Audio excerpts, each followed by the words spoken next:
예수님의 비유 묵상. 좋으신 하나님이 구하는 자에게 응답하시지 않겠습니까? 과부와 불의한 재판관 비유입니다. 어느 고을에 하나님도 두려워하지 않고 사람도 존중하지 않는 한 재판관이 있었다. 그 고을에 과부가 한 사람이 있었는데 그는 그 재판관에게 줄곧 찾아가서 내 적대자에게서 내 권리를 찾아주십시오 하고 졸랐다. 그 재판관은 한동안 들어주려고 하지 않다가 얼마 뒤에 이렇게 혼자 말하였다. 내가 정말 하나님도 두려워하지 않고 사람도 존중하지 않지만 이 과부가 나를 이렇게 귀찮게 하니 그의 권리를 찾아주어야 하겠다. 그렇게 하지 않으면 그가 자꾸만 찾아와서 나를 못 견디게 할 것이다. 주님께서 말씀하셨다. 너희는 이 불의한 재판관이 하는 말을 귀담아 들어라. 하나님께서 자기에게 밤낮으로 부르짖는 택하신 백성의 권리를 찾아주시지 않으시고 모른 채 하고 오래 그들을 내버려 두시겠느냐? 내가 너희에게 말한다. 하나님께서는 얼른 그들의 권리를 찾아주실 것이다. 그러나 인자가 올 때에 세상에서 믿음을 찾아볼 수 있겠느냐?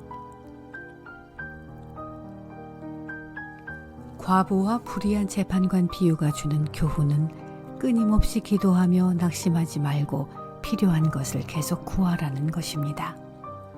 비유는 유머가 있지만 파격적인 이야기입니다.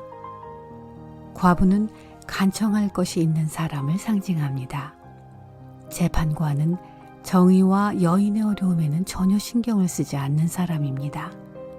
그렇지만 과부는 계속 졸라서 마침내 그를 지치게 합니다. 더 이상 못 참겠다. 그의 권리를 찾아주어야겠다. 나를 찾아와 귀찮게 구니 어쩔 수 없구나. 이 비유는 해악이 있는 이야기를 통해 기도를 들어주시는 하나님을 전해주고 있습니다. 하나님에 대해 이렇게 생각할 때가 많습니다. 간절히 그분을 조른다면 하나님이 응답하시겠지. 비유에 의하면 간절히 구하는 것은 힘이 있습니다. 예수님은 말씀하십니다. 만약 불의한 재판관도 마침내 들어주는데 좋으신 하나님께서 구하는 것을 주시지 않겠느냐? 그런데 왜 하나님은 속히 대답하지 않으시는 걸까요? 왜 우리는 오래 기다려야 하는 걸까요? 복음서에서 예수님께서 가혹한 재판관의 역할을 맡은 것 같은 장면이 나옵니다. 가나안 여인이 딸의 치유를 위해 간청하는 이야기입니다. 예수님은 많은 기적을 행하신 분이기 때문에 그녀는 주저없이 그분을 만나러 갑니다.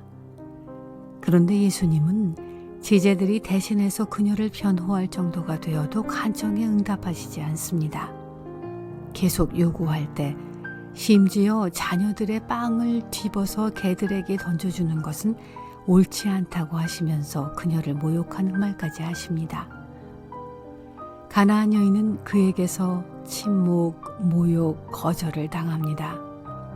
그러나 희망을 잃지 않고 계속 기다리며 간청합니다. 마침내 여인은 이렇게 말합니다. 저는 많은 것을 바라지 않습니다. 빵은 잊어주십시오. 다만 상에서 떨어지는 부스럭이면 족합니다. 그제야 예수님은 말씀하십니다. 참으로 네 믿음이 크다. 네 소원대로 될 것이다. 침묵과 모욕과 거절. 기도가 실패한 듯 보일 때 비로소 예수님께서 행동하셨던 것에 주목하여 봅시다. 더딘 응답은 필요한 것을 하나님께 진지하게 기도하는 이들이 흔히 겪는 경험입니다. 가나안 여인은 계속해서 매달립니다. 그녀의 자세를 보십시오. 서 있다가 무릎을 꿇습니다. 더 나아가 엎드리기까지 합니다. 그녀의 믿음이 성장하는 것을 보여주는 상징이겠지요.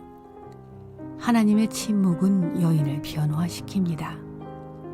그녀의 믿음이 깊어졌으며 믿음으로 모든 장애를 넘어 하나님의 마음에 닿습니다.